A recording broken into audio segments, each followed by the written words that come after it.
In this episode, I am speaking with my buddy Thom Singer. I've known Thom for 15 or more years. I met with Thom when I was in Austin in May of 2023, and he told me he had recorded a TEDx talk called I Did That. One of the key points in his TEDx talk is it's all right to ask for help, especially as it relates to mental health issues. This discussion about mental health is one of the most consequential discussions I've had on this podcast. Please listen to all of it. Cue the music. Welcome to the Repurpose Your Career podcast, brought to you by Career Pivot. This podcast is where those of us in the second half of life come together to discuss how to repurpose our careers for the 21st century. Come listen to career experts give you proven strategies. Listen to people like you tell their stories on how they repurpose their careers. And finally, get your questions answered. Your host, Mark Miller, has made 6 career pivots over the last 30 years. He understands this is not about jumping out of the frying pan into a fire, but rather to create a plan where you make clear, actionable steps or pivots to a better future career. Are you ready to repurpose your career? Welcome to episode 329 of the Repurpose Your Career podcast. My name is Mark Miller, and I will be your host every Monday for a discussion on what it's like to repurpose your career. In this episode, I am speaking with my buddy Thom Singer. I've known Thom for 15 or more years. I met with Thom when I was in Austin in May of 2023, and he told me he had recorded a TEDx talk called I Did That. One of the key points in his TEDx talk is it's all right to ask for help, especially as it relates to mental health issues. This discussion about mental health is one of the most consequential discussions I've had on this podcast. Please listen to all of it. When I was in Austin in May of 2023, I had coffee or beer with 10 individuals, and 6 of them discussed some form of mental health issue that they were having or someone close to them was having. One of those was Thom. Thom's speaking business completely collapsed in the pandemic. I had Thom on the podcast during that time to track what he was doing to recover. The last time I had Thom on the podcast was in episode 255 in January of 2022, called Learning How to Adapt and Get Scrappy with Your Career with Thom Singer. Thom did a lot of different stuff to keep his career going. It took its toll on him in so many ways. What I want you to get from this episode is there are a lot of people out there suffering from various forms of mental health issues. It might be someone you care about, or it might be you. It's okay to ask for help. I have sought out help at various times in my life with my own mental health issues, and Thom did the same. This episode is sponsored by the Career Pivot community, but I'm going to skip any promotional announcements this week as this is too important of a topic. Without delay, let's get to my discussion with Thom Singer. Welcome to the Repurpose Your Career podcast. I have the real joy of having my buddy Thom Singer on the podcast, and we are here to talk about mental health. So welcome to the podcast.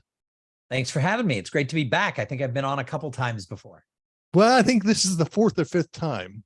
And I had you on several times during the pandemic as we followed your journey. And we met when we were when I was in Austin in May. And you were one of 6 people I met who discussed having some kind of mental health crisis. And you told me then that you had a TED Talk coming out on exactly this topic. Yeah, the TED Talk came out 3 weeks ago. I'm proud of it. It's probably the best presentation I've ever given. It's got I've given 1,200 presentations. It's probably the best thing I've ever done. And while the topic isn't about mental health, it certainly touches on the fact that the mental health crises that we all can face, sometimes without any experience or any preparation, they're real. And you know what? It's okay to talk about it. When I was prepping for the talk, I alluded to sometimes things don't go your way, but I didn't talk about my own issue. And my friend who was listening to the early renditions of the talk said, that's really cute that you want to skirt around it. She goes, if you're going to go there, you have to talk about what you went through. And I said, oh, I don't think I'm ready. And she said, let's get you ready because I think it matters. So the talk isn't about mental health, but it certainly touches on the fact that mental health crises are real and it's okay to ask for help. And the fact is, you went through a really difficult time with your business basically being a public speaker, pretty much shut down. What I liked about the TED Talk was, as we just discussed, you said it out loud. Yeah, I for 10 years previous to that, or 12 years previous to that, I had made my living doing nothing but being a professional speaker at association conferences. Some of my peers who did a lot of corporate work still worked throughout the pandemic because the corporations still wanted to do training for their employees. But I spoke at big industry conferences and those disappeared. And if they were doing them online, they really didn't have any budget because associations make their money from hosting these conferences. And without sponsors and without people signing up, there was no money to pay the speakers. So my income went away. And along with my income went my self-confidence and my self-esteem. And I was not prepared for that. I didn't realize how much I personally identified with my career. I'm sure a lot of times, a lot of the people who you coach, who've been laid off, they get that awakening that in our society, especially probably some, middle-aged, slightly graying haired men, we self-identify a lot with that career. And I'd had a successful career for a decade speaking. And when it got ripped away, I didn't see the repercussions that followed for the next couple of years. Yeah, when I was 36 in 1993, I was working for IBM and we went through this massive, almost near bankruptcy. And I saw so many of my colleagues who were in their late 50s being told, you need to go to retire. Financially, they were given sweet packages, but they literally, the IBM logo was etched on their forehead. They were pissed off about it. And you can't do that to me. And stuff happens. So let's talk about the TED Talk. Why don't you give me an overview of what it is about? Right. So I had done a TED Talk about 5 years ago, and it's a good talk. I'm proud of it. It was nice. But this one, when I had the second opportunity, I had the opportunity to be a speaker at TEDx Austin.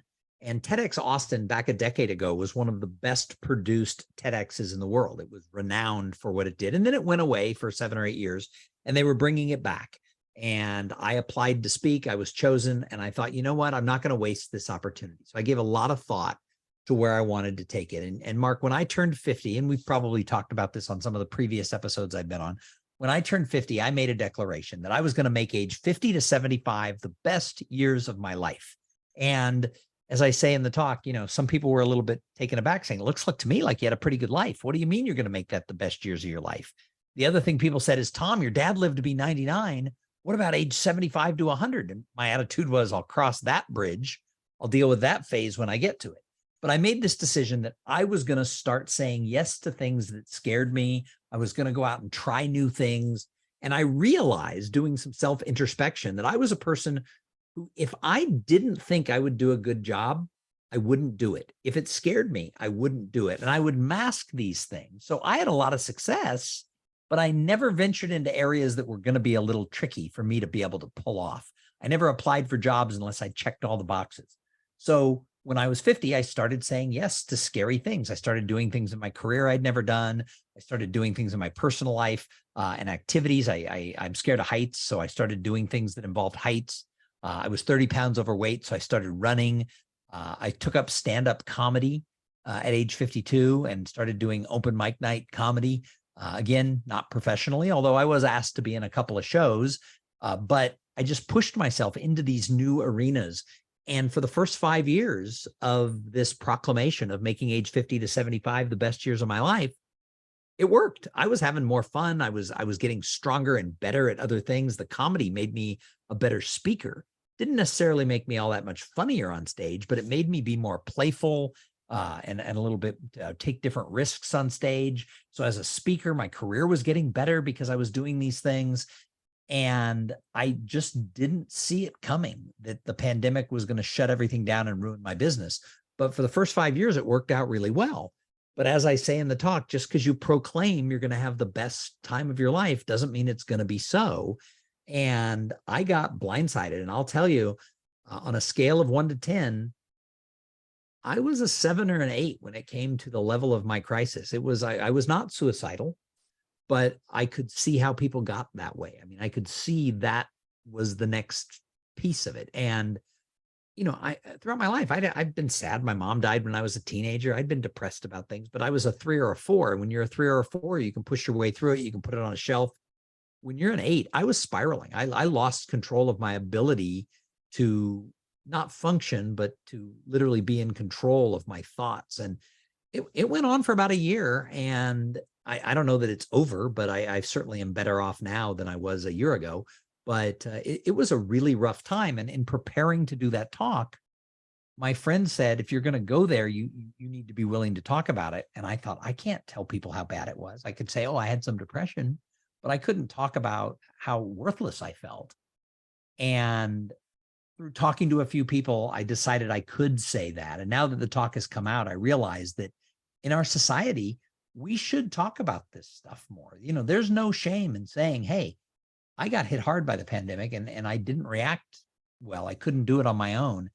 And there's no, as I say, there's no shame in asking for help. And I probably, I come from a generation where you didn't broadcast this. The kids, I have kids in their 20s. They talk about, seeing a therapist or having a friend seeing a therapist. It's just like, oh, I'm going to the movies. Our generation, if someone was doing that, we'd whisper behind their back, oh my God, what's the matter? Or they would never tell us and we'd never know. So I think it's a positive that society has made the shift to where this is, you're going to get a cold, you're going to break your leg, you got to get a haircut every month. And sometimes you need professional help. And I think it's good that we can put that in the same category. Yeah. I mean, I started seeing a therapist in my 30s when my dad was dying and I had no emotion about it. And I had a good friend who said, oh yeah, I loved my Friday afternoon therapy sessions. And I went, oh, you do that? Who do you go to? And that's what got me started. And then in my 98, 99, one time I'm driving down Mopac in the morning and I just broke out crying for no reason. And it's one of these deals of where, and at this point, I talk about it. I mean, and I've gotten really good at managing it. As we talked before, I've learned the signs of physically of when it's coming on. And there are all kinds of things can trigger it. Like I just had my Social Security payments suspended because the Social Security Administration, when you're living outside the country, they send you a "Are you dead?" letter every year. And when it went into the Mexican postal system, it took so long to get to me, I couldn't respond in time. So I'm dead. But I know how to fix it. But still, it's, and I know to hop on my bike as soon as that happens and get the adrenaline going. And that kind of short circuits it. You got into therapy. I know you talked a little bit about getting on medication. How did you deal with this?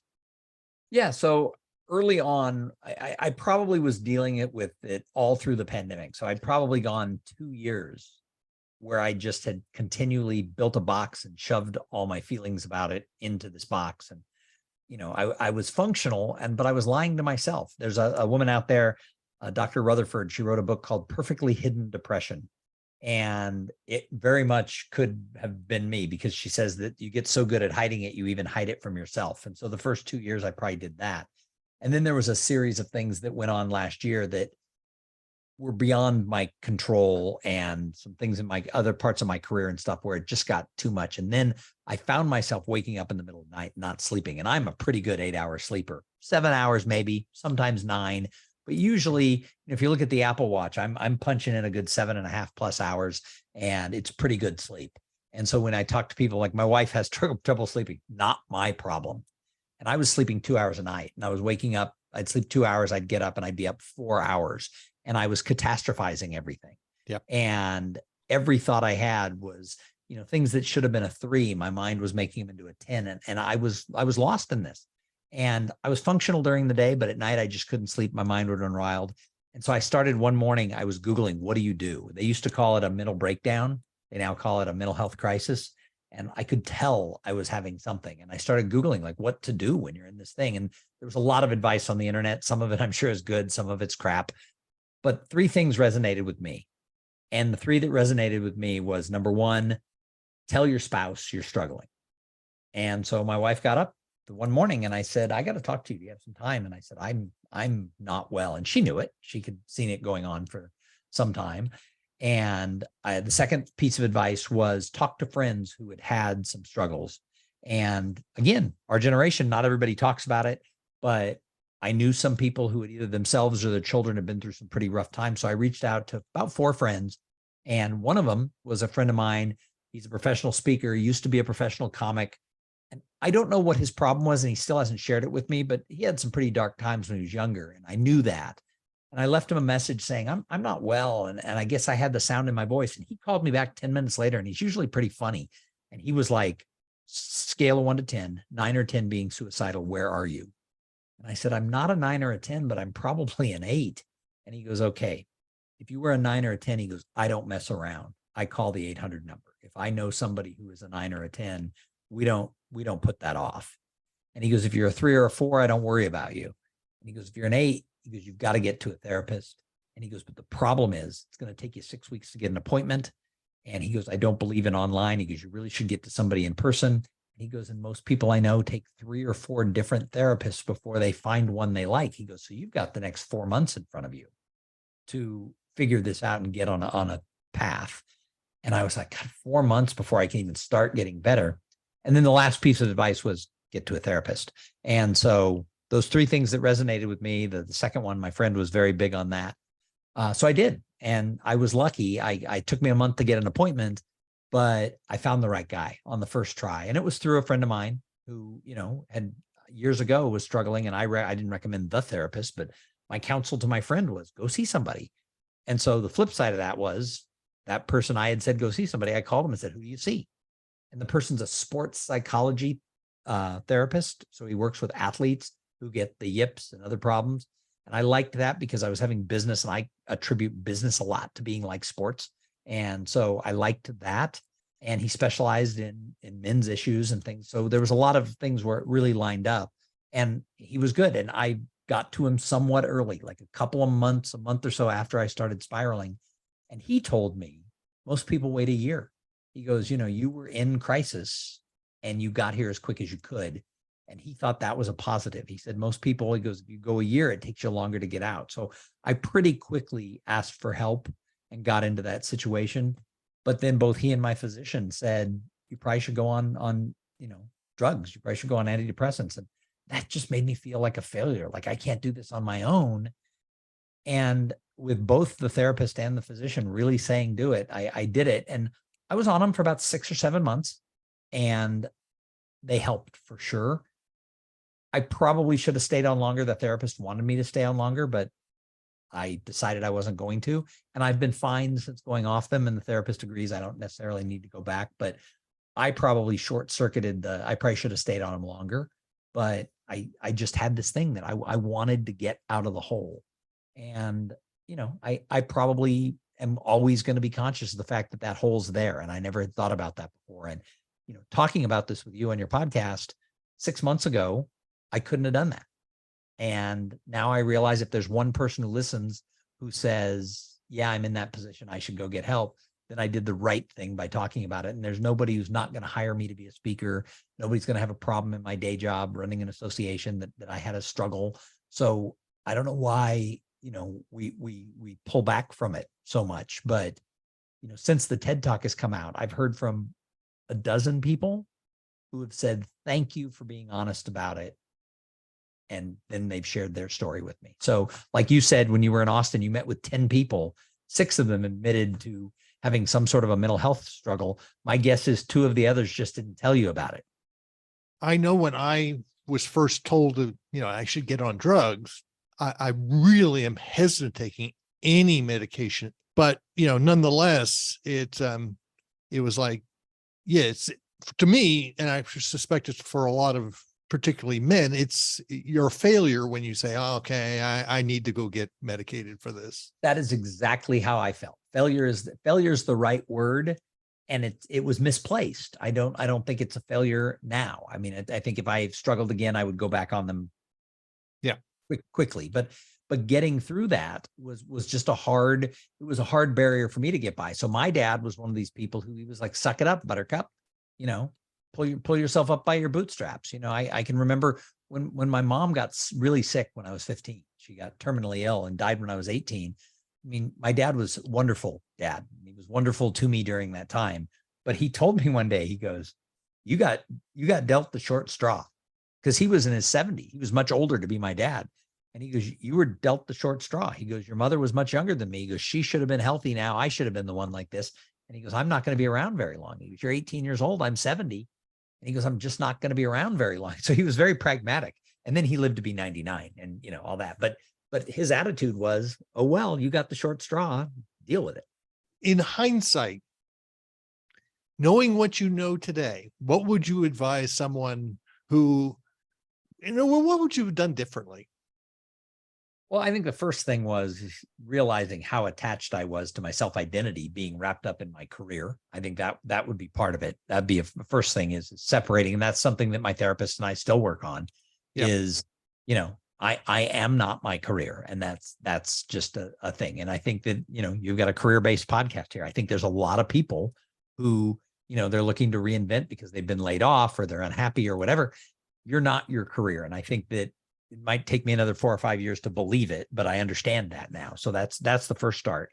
And I think the second thing is, I probably could have seen the signs earlier. It's like you were saying, you see the signs of when you're struggling and you get on your bike. For 2 years, I buried it. I probably should have been more aware that maybe going to talk to somebody earlier in the pandemic, would have been a brighter thing to do, and, my wife and I joke that, heck, I was 56 years old, for that to be the first time I ever had anything happen in my life that I couldn't handle, that was really hard, I had a pretty good life, right? I mean, I should count my blessings on it that I didn't have things along the way that I couldn't handle or at least juggle. But I would say, just it's okay. And I say it in the TEDx talk, right? First of all, I'm not an expert on mental health. I get nervous when you say, come on the podcast, let's talk about mental health. I'm like, this is not my expertise. Right. And as a professional speaker, I always counsel people who want to talk on issues like depression, or they want to talk on issues like diversity and inclusion or sexual assault, because they have some experience. Having an experience does not make you an expert. So what I went through does not make me an expert to talk about this. However, the one thing I learned is there is no shame in asking for help. And I think that is something that, if anything, if everybody listening to this would go download my TED Talk, it's 16 or 17 minutes long. I tell a couple of good stories. You will laugh and you will cry in the TED Talk. It's funny and it's poignant. But if you walk away with anything, and this was not written into the script, when I say there's no shame in asking for help, it was a callback to something I said earlier. I thought of it on stage and the words came out of my mouth, and it's followed by like a 20-second applause break from the audience. And I was on stage when I said it, the line came out. I wasn't sure if it was the right thing to say. And then the audience applauded for 20 seconds. And I hadn't even finished the speech yet. And I thought, that's the most important part of this talk, was what I just said. And so I think that there's no shame in asking for help is the message that for the rest of my life, if I can share that from that TED Talk, that's the piece. Yeah. Based on our talk in Austin, that's when I started doing my mental health series. And I've got already two blog posts out of probably 6 or 7 that I'm going to write. And it was interesting. One of the things that I asked ChatGPT about mental health for those of us who are over 55. And one of the things that came back with was, we go through a lot of transitions. We have parents who are aging and dying. We have kids who are leaving the house. When you hit 55, that's when you have a bullseye on your back, and your career is the most likely to be disrupted. You're going to start thinking about retirement or being forced into retirement. You've got all these transitions. And some of us deal with those transitions better than others. I mean, you just had a daughter get married. I did. I'm sure that was a real cheap experience. Well, she and her fiance do very well, and Yeah. so they paid for the majority of that themselves. But they were supposed to get married in 2020. Yeah. And they had two fully planned weddings at two fully different venues, one in May of 2020 and one in October of 2020, get closed down because of COVID and postponed. And so people were like, oh, why didn't they just do a Zoom wedding or a backyard wedding? That's not what they wanted to do. They wanted to have, they said, we have one shot at this. And each rendition of the wedding got bigger and a little bit more expensive.